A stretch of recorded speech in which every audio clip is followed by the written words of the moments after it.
Hello.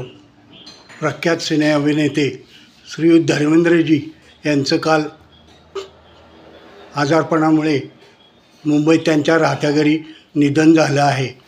ईश्वर त्यांच्या मृतात्म्यास शांती देवो हीच ईश्वरचरणी प्रार्थना.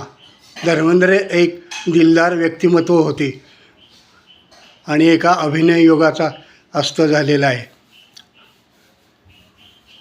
त्यांना श्रद्धांजली म्हणून या 4 ओळी. कुछ पाकर खोना है, कुछ खोकर पाना है, जीवन का मतलब तो आना और जाना है, पल भर की जीवन से एक उम्र चुरानी है, जिंदगी और कुछ भी नहीं, तेरी मेरी कहानी है.